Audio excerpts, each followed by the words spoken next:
Well, by now, everyone who was in the waiting room must have already joined us. So greetings to everyone, those whom we already met in the earlier session and those who are just joining us. Thank you for coming. Once again, I would like to remind everyone that you are welcome to test your materials at our summer language workshop in June and July. You are welcome to try it here. And also at the end of this 2-week session, actually 3-week session, because one of the presenters has to move presentation 1 week further, we will have a showcase for all of you who wants to demonstrate their materials. So please let us know and we will connect you with presenters who can give you feedback on your materials that you will be presenting. Now, today's new installment again on the assessment in language pedagogy, and it is my great pleasure to present you a wonderful colleague, a pedagogue, director of the Sister Flagship program, co-director of the Sister Flagship program, and director of the Russian language program at Wisconsin-Madison University. And Anna Tumarkin is also an accomplished researcher whose interests lie in the intersection of pedagogy, second language acquisition, and technology. She also has interest in literary studies. So with so many interests, no wonder she does assessment. Anna, take it away. Thank you. Thank you very, very much, Maria, for this introduction. So my name is Anna Tumarkin, and I work at the University of Wisconsin-Madison, as Maria just mentioned. And my topic today is using proficiency-based assessments to guide instruction and student learning. Here's the agenda of our workshop today.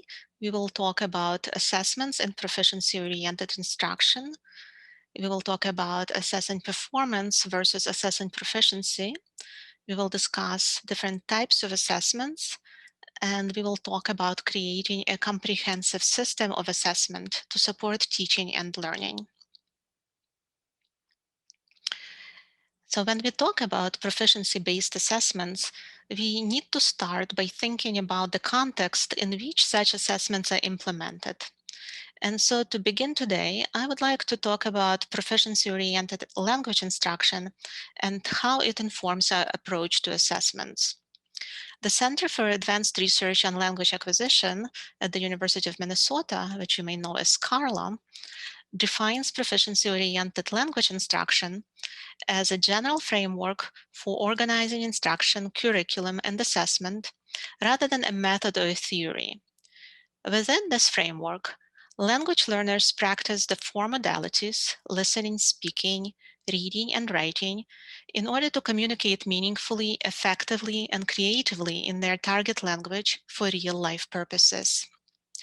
A proficiency orientation promotes intercultural communication by exploring the mosaic of language and culture so that students can communicate appropriately and accurately in authentic contexts in the foreign language. And also, proficiency-based instruction is student-centered and builds upon what students need, already know, and can do.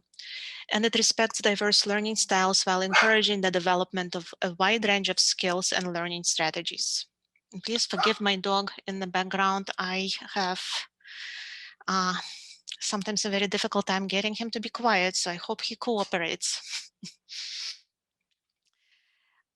So how do assessments fit into the framework of proficiency-oriented instruction? In other words, why do we assess our students? And I would like this to be our first discussion question today. And so I would like you to please type in the chat 1 or 2 reasons for assessing students in college-level language programs. And I'll give you a few minutes to do that. So wonderful. I see some really great responses here: to keep tabs on student progress, to measure student progress against proficiency targets, to show students how they progress, to make sure they can make it to the next level, to assess our efficiency as teachers, to see the students' starting and ending point for placement, to make sure our instructional materials are working, for outlining future learning goals, and for program evaluation. These are all really great responses. To summarize, we can say that, among the main purposes of assessments, we can list, evaluation and reporting of student achievement. We also use assessments to provide effective feedback to students. We use assessments to guide teaching and learning in our programs, to inform curricular decisions, and to place students in courses, among many reasons. And so assessment occurs in multiple contexts. It has a variety of formal and informal uses and is conducted to meet different purposes. So in the framework of proficiency-oriented instruction, achieving a certain level of proficiency is our goal. And assessment allows instructors and programs to evaluate student progress towards developing proficiency in all four modalities. But we also must remember that assessment does not exist in a vacuum. It is a component in an instructional system and should function in alignment with other elements of that system, such as curriculum, teaching, program, and course goals, modality of instruction. We also have to keep in mind that language learning is not a linear process, and students may show different assessment outcomes in different modalities at any given time. And because proficiency-oriented instruction is student-centered and should encourage the development of a wide range of skills and learning strategies, assessments need to be more than just assigning grades or ratings. Assessment should help students learn and help instructors teach. And it should help provide meaningful feedback in order to empower and motivate students to reach higher levels of proficiency in all modalities. So my next question is to all of you. What do you think about when you hear the words proficiency assessments? And if you don't mind typing your responses in the chat, that would be wonderful. I see some more responses are coming in, but I'll try to read them as I go here. So yes, of course, we often think about proficiency tests or standardized tests, such as, actual proficiency tests that we all know about, oral proficiency interview, OPI, or writing proficiency test, reading proficiency test, listening proficiency tests. But you're also absolutely right that proficiency tests can have other purposes. But when we think about actual proficiency tests or standardized tests that are designed to measure student proficiency, we really need to think about what it is that they actually measure, what it is that we mean by measuring proficiency. ACTFL, ACTFL defines, sorry, excuse me,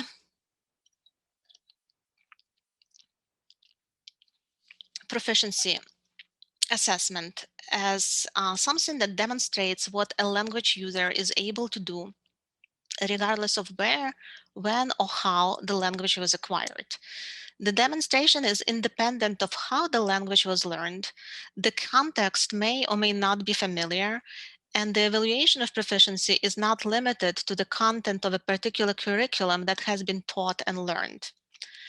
ACTFL further clarifies that an assessment of proficiency determines if the language user provides sufficient evidence of all of the assessment criteria of a particular level according to ACTFL proficiency guidelines. The individual must do everything expected at a level in a sustained fashion, which means all of the time, in order to be rated at that level. In our language programs, proficiency tests serve as important benchmark measurements. They help us understand how our students make progress towards accomplishing proficiency goals that we or other programs have set for them. For example, in the Russian Flagship programs, Students must reach advanced level in at least 2 modalities in order to be eligible for admission to the overseas capstone program. And this benchmark of advanced level proficiency is the goal that we want to achieve over the course of 4 years of Russian language instruction here at UW-Madison, for example. But 4 years is a very long term. And so we need to set some interim benchmarks and conduct interim assessments in order to monitor student progress towards that ultimate goal of advanced proficiency, so that we are able to implement changes or remediation if someone isn't staying on track. To do that, we administer proficiency tests to our flagship students every fall semester. But even doing proficiency tests every year is not enough to ensure that students are learning at the right pace, that nobody is falling through the cracks during the course of a semester or an academic year. And so in order that students are learning and reaching their proficiency benchmarks, we need to assess them more frequently and to monitor their learning on the ongoing basis.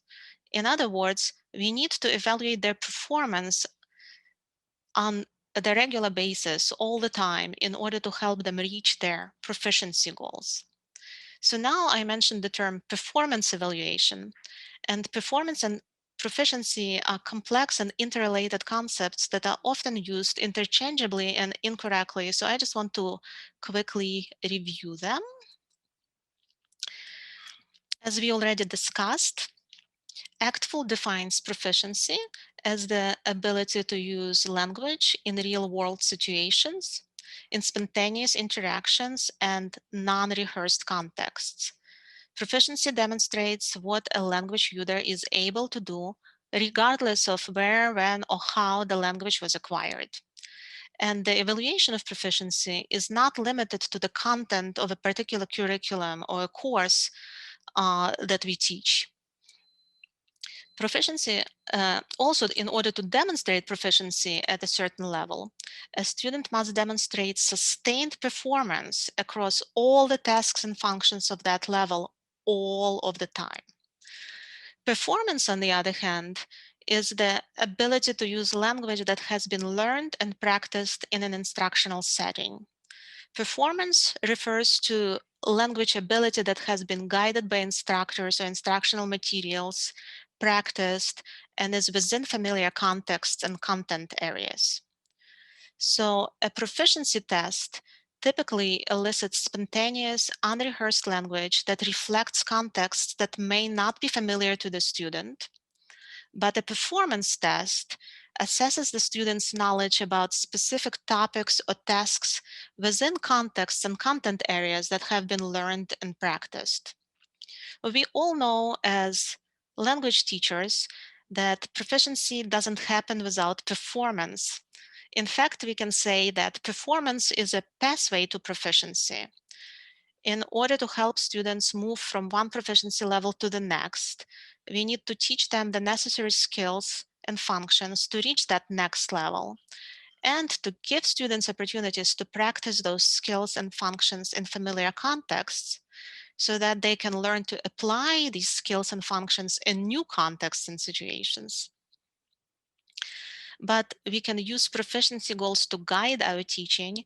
And when we design tasks for our classes, we can correlate them to proficiency criteria. So to use an example of speaking, here I have ACTFL assessment criteria for an OPI, oral proficiency interview. This table here, this chart here summarizes all of the criteria necessary to be rated at a certain level of proficiency according to ACTFL proficiency guidelines. So when I teach my advanced level conversation course at UW-Madison, most of the students begin that course in the fall semester with intermediate mid proficiency. And my goal over the course of the academic year, it's actually a sequence of 2 courses. My goal is over the course of 2 semesters to get them to at least intermediate high, and maybe for some of them, hopefully to advanced level of proficiency. And so when I design activities, exercises, tasks for my course, I keep all of these criteria in mind and use them as guiding principles for the activities that I will be designing for my course. So I create exercises, tasks, assignments that require students to narrate and describe in major timeframes. I help them practice to deal effectively with situations where they encounter anticipated complications. They complete these tasks in some formal and some informal settings. And the topics that we discuss are usually related to personal and general current interests. We also continue working in that course on improving accuracy in vocabulary and syntax usage so that students can be understood without difficulty by speakers unaccustomed to dealing with non-sympathetic listeners. And very importantly, I push students to work on connecting their sentences into paragraphs and to produce sustained paragraph length discourse when they work on all of these tasks and assignments. And to do that, I give them tools uh, that will enable them to create complex sentences and to connect these sentences into larger chunks of discourse, hopefully paragraphs. And it is a gradual process. It doesn't happen right away, but step by step with time, they are able to get comfortable with using these tools. I call them devices of coherence and cohesion, and to create sustained paragraph length discourse across all the tasks and functions that they have to learn to perform in my class.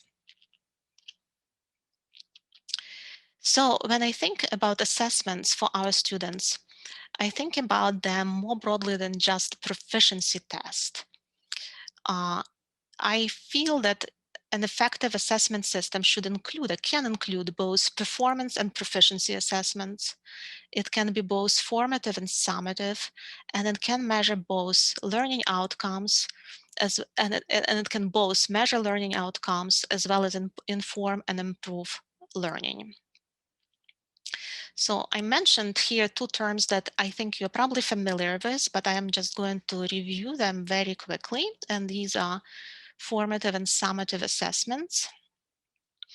Formative assessment is a process used by teachers and students during instruction that provides ongoing feedback that can be used by students to improve their learning and by instructors to improve their teaching. It is essentially a tool to monitor student learning. And some of you wrote that in your responses to one of my discussion questions, right? One of the purposes of assessments is to see how well students are learning. We also can use formative assessments to identify students' strengths and weaknesses and to help teachers recognize where students are struggling so that we as teachers could address problems in our teaching or in curriculum design quickly and efficiently. In contrast, the goal of summative assessment is to evaluate student knowledge, proficiency, or success at the conclusion of an instructional period, such as a unit in the course, a course as a whole, or a program. Summative assessments are almost always formally graded. They may be rated like an OPI. You may receive a rating instead of a grade. They are usually high stakes, or at least higher stakes in comparison to formative assessments. And because of that, it is especially important to ensure that these assessments align with the goals and expected outcomes of instruction. And also formative assessments typically take place during learning, and summative assessments usually take place after learning. So now I would like us to maybe go into breakout rooms for just a few minutes. And my next question for you that I would like you to discuss with your groups is what kind of formative and summative assessments you use in your programs. Maybe you can give just a few examples, and let's maybe spend 3 minutes discussing that. Again, the question is, what kind of formative and summative assessments you use in your programs? Oh, wonderful. Welcome back. So I would like some of you to maybe share what you discussed about the formative and summative assessments that you use in your courses or programs. Volunteers? I think we had started to talk sort of right as we were running out of time about ways we've adjusted the summative assessments with the pandemic, especially with moving to more portfolio and choice assignments at the end instead of finals. But I think the consensus was our formative assessments hadn't changed as much. And that's an interesting question, whether that's the next place to think about. Wonderful. And Tatiana? Summative assessments, it's like discussions, presentations, pair work with when students work with each other. So that was my idea, summative assessments. Any other ideas, or anybody who wants to comment on Irina's and Tatiana's thoughts?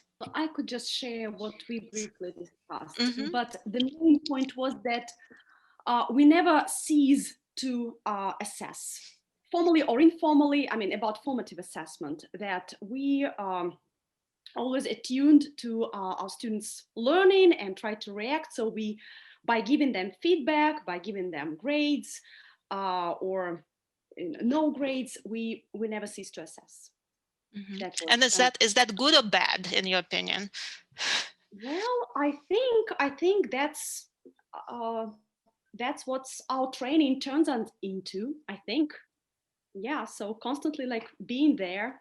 It's like, I think it's like when if you are an OPI tester, then when you have a conversation, you start assessing involuntarily what level this person is talking about. So.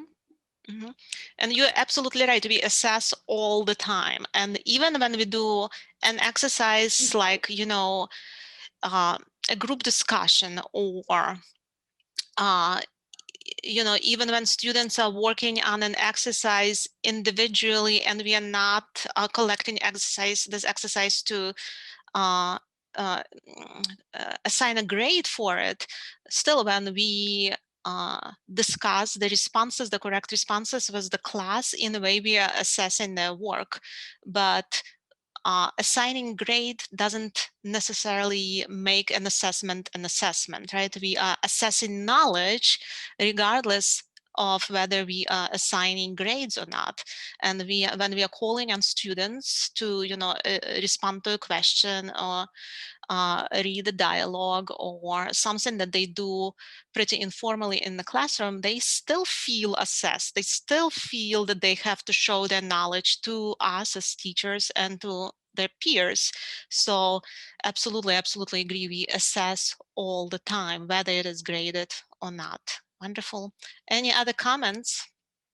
Okay, so to follow up on this line of thinking, you know, why we assess, what kind of assessments we do, and what we accomplish by doing these assessments, I would like to also think about formative and summative assessments in terms of how they impact or reflect or demonstrate learning. And so we can talk about them in terms of assessments of learning and assessments for learning. Assessment of learning measures student learning by comparing it to a standard or a benchmark with the purpose of providing evidence of achievement to students, other educators, administrators, employers, etc. And assessment for learning is the idea that learners should be part of the assessment process. It engages students as active participants. Assessment for learning is designed to empower students, to help teachers and students determine teaching and learning priorities, and to help teachers adjust instruction. And I could add to this, to also to help students change their approaches or strategies in terms of how they learn, what they need to learn for a course or for achieving a certain goal. Right? So assessment for learning really helps students to build awareness about their learning. It gets them thinking about what they know and can do and what they need to work on. And because of that, assessment for learning can also help increase student autonomy and motivation. So I would like to introduce my next two discussion questions. And I want you to think about assessments from this point of view, assessments for learning and assessments of learning. And I want you to also think about how these two types of assessments can work together. And so my questions to you are, how do formative assessments help you in your teaching? So you already said that we assess and we assess all the time. And so I want you to think about, is it helpful? And if it is, how? And also, can you give an example of how formative assessments helped you adjust instruction in order to improve student learning? And my second question is, can summative assessments, such as final exams, final presentations, proficiency tests at the end of the semester, how can these summative assessments be used effectively in conjunction and alignment with formative assessments to support learning? So typically we think of summative assessments as assessments of learning, but can we also use them to support learning, to view them as assessment for learning? So let's spend a little bit more time on these two questions. And let's go to breakout rooms, maybe for 6 to 7 minutes this time to discuss these two questions. Okay, wonderful. I see that everybody, almost everybody is back. Okay, so a reminder about two questions there on the screen. How do formative assessments help you in your teaching? Can you give an example of how a formative assessment helped you adjust your instruction in order to improve student learning? And the second question was can summative assessments be used effectively in conjunction and alignment with formative assessments to support learning? Who would like to volunteer a response? Well, one of the examples that we discussed, if I may, again, just briefly relate. Our conversation is after checking student homework and seeing their current mistakes, then to start the next class with a slide where you would either summarize all these mistakes or would ask them to brainstorm. Probably this would be the first option, and then discuss what is the difficulty. So I find that the goal of formative assessment, excuse me, is to just make students self-conscious learners, right? So to really help them how to self-teach, equip them with tools. So as assessment for learning, right? If I'm not mistaken. Absolutely, it is. Absolutely, it is an example of a formative assessment, and it is an assessment for learning. And you used the information that you got from an assessment, which was a homework assignment, to adjust your lesson plan for the next class, right? To devote time to address the errors that they made on the homework assignment. So that's a great answer to the first question, and a really great example of how formative assessment can help you adjust instruction in order to help student learning. What about question number 2? Can summative assessments, those high stakes assessments, such as presentations, unit tests or final exams, or proficiency tests, can they be used effectively in conjunction with formative assessments to support learning? Or can they be used by themselves to support learning? Of our program, we used a lot of both formative and summative assessments. And as I mentioned, our students have a goal of reaching advanced proficiency by the time that they apply to the capstone program for their final year in Kazakhstan. They have to reach advanced level proficiency in at least 2 modalities. So they have to take very high stakes summative assessments to demonstrate that they reached that level of proficiency. We know that they have to do that, right? And that really informs how we structure our curriculum and how we help students to get to that point. So before we had the flagship program, we didn't have that goal. We just taught our courses, and in order to get from a level to a level, or in order to graduate, students just needed to pass the classes and to sign up for the next class. And in order to graduate, all they have to do is to fulfill the requirements of the major and the general requirements at the university. But with the flagship program, that's not enough. They have to demonstrate proficiency, right? And so to do that, we needed to make changes to our curriculum. We needed to give them more exposure to the language, more opportunities to practice language in different formats. And so we implemented tutoring as a way to provide that additional exposure. So students, in addition to taking courses, they also working with tutors on a regular basis throughout their years in the flagship program to improve their proficiency. So this is an example of how a summative assessment can be used to support learning, right? We know what our goal is, and based on that goal, we can redesign our curriculum or our program to help students achieve that goal. Any other thoughts?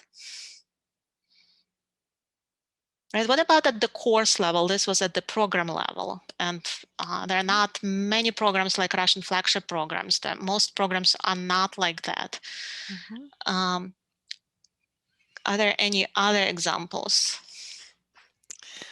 Karen? In our group, we talked about project-based learning that brings those two things together. There might be a series of form assessments of pieces of a project that might themselves go through an iterative process of submission, feedback, revision, and then the summative assessment at the end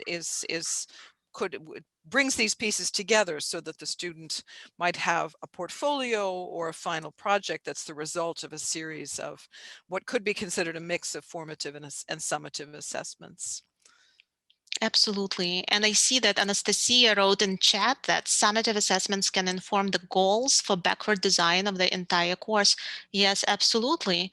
Right. And if you know that in your course, students at the end of your course, students need to learn certain material or to achieve a certain goal of proficiency, you can use that goal as the kind of top level of your backward design pyramid. You know, what is it that you need to accomplish, and you can build your steps for building the course syllabus or the curriculum step by step of what you need to do in order to get to that final goal. Absolutely. Any other comments?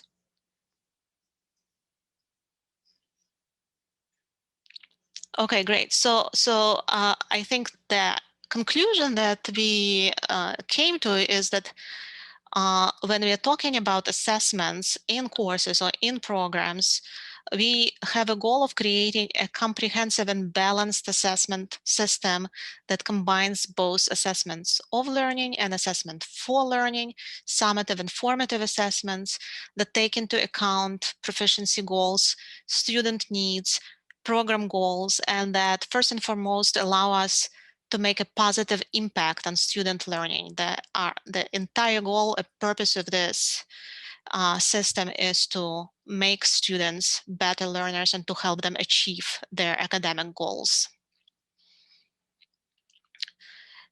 Okay, so here I have kind of a graph of what I just said. You know, we want to build a comprehensive balanced system of assessments, and we can visualize it in the form of this pyramid, and this pyramid can have more levels than what I have here. But at the foundation, we have classroom formative assessments, you know, things that we do every day that inform our teaching on the ongoing basis. Level 2 represents classroom summative assessments, you know, the goals that we want to achieve at the end of the courses that we teach. Level 3 is program level assessments. In program like ours, the Russian flagship program, we want our students to achieve certain benchmarks of proficiency every year. And so we assess them to make sure that they are get into these programs. And then I have the top level here that I describe as external assessments, but this I see this, I view this term very broadly. So this could be something like what we have in our case, an assessment administered by the program that our students are applying to. So our students need to apply and qualify for the overseas capstone program, and they need to take these external assessments that are not administered by us, but administered by American councils, and they need to pass them with advanced level proficiency in at least 2 modalities. But these external assessments could be different kind of assessments. This could be a university level assessment program or a standardized test of some sort, or students may need to pass a language exam if they are applying for a foreign officer job or for a job of a court interpreter, for example. So these could be very different things, and they may represent either instructional or personal academic goals that programs or students might have. And so here I have a very specific example of a comprehensive assessment system using our UW-Madison Russian Flagship program. And it has several levels. At the foundational level, I put placement tests and diagnostic assessments. And it may not be important for every program, but for our program, this is very important because we have students who may enter the program at different levels at different times. So not all of our students enter the program as first-year students with zero knowledge of the Russian language. We have students who enter at different points, and so for us it's important to determine when they enter what courses to place them at and what their proficiency is at the time when they join the program. The next level is formative classroom assessments. For example, homework assignments, projects, quizzes, self and peer assessments, learning games, paper outlines, exit and admit slips. I know that this has been very popular in the online environment, etc. But there are many, many different types of formative classroom assessments. The next level is summative course assessments, unit tests, graded composition assignments, oral exams, presentations, term papers, final exams. Then in our program, we administer annually proficiency and grammar assessments for students, and they are OPIs, oral proficiency interviews, computerized reading and listening proficiency tests, as well as a computerized grammar test that students have to take every fall semester that helps us monitor their progress towards achieving proficiency benchmarks that we set for them every year. Our students also have to take every spring semester assessments administered by American councils in listening and reading. And so they take listening and reading proficiency tests. And so these are already external assessments. And at the highest level, the goal that our students have to achieve is to qualify for the Russian Overseas Flagship program. And for that, they have to take qualifying exams in all 4 modalities and to demonstrate advanced proficiency in at least 2 of them. So this is our structure, and you see that I drew 2 arrows, one going up and one going down. And that's because all these levels are connected. They all help to inform each other. So we know what our final goal is, and based on that goal, we know what the lower levels of our assessment system should be so that we can get our students to that final goal. And all of these levels are connected. They all function in harmony, right? We use formative classroom assessments to inform how we teach our students every day. And we use our benchmark assessments to inform what changes we need to make in our instruction on curriculum each semester or each academic year. And so my final discussion question for you now is, how are assessments used in your program? Is there a comprehensive system? If yes, please describe it. Or if you don't have one, what can be done to create it and how you could structure it? And I think that Anastasia made a really great comment about backward design. And I think it's a really great approach to thinking about how to structure your program. So think what your assessment program, think what the goal, final goal is, and build your assessment program backwards from that goal. So how about we spend a little bit of time in groups working on that as well, and then come back for the discussion. But I'm not sure if we have a lot of time for group work. I think we're almost out of time. 4 minutes left. Okay, so maybe instead of doing group work in breakout rooms, we can just all discuss it together right now. Or if you have any other questions, please feel free to ask at this time as well.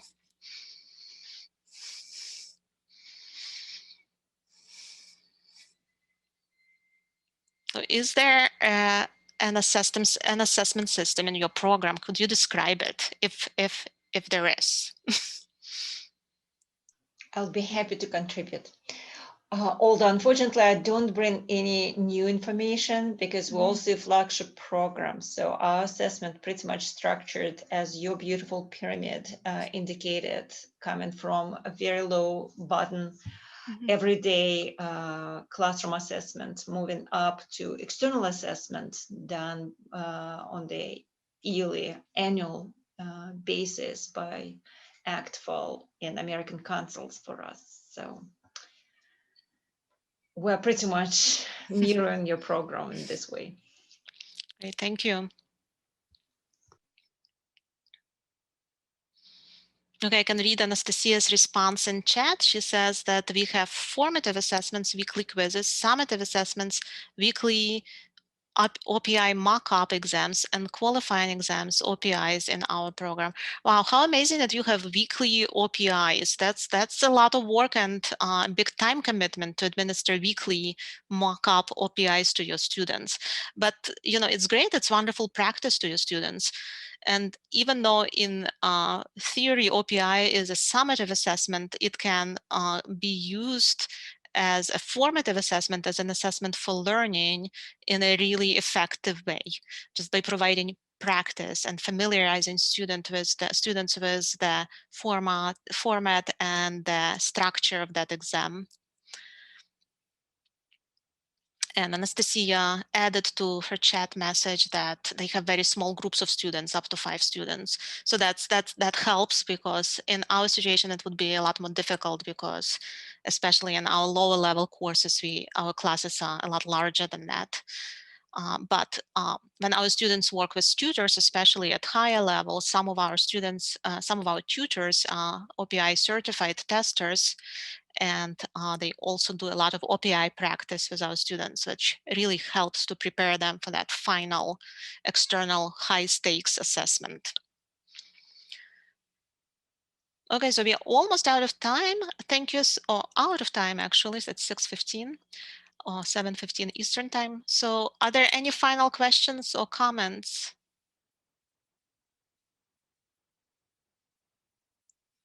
Well, great. Then thank you so much, everybody, for your time and attention today. And if you have any questions later, I will put my email in the chat. Feel free to reach out and to share any feedback or any questions. Thank you so much.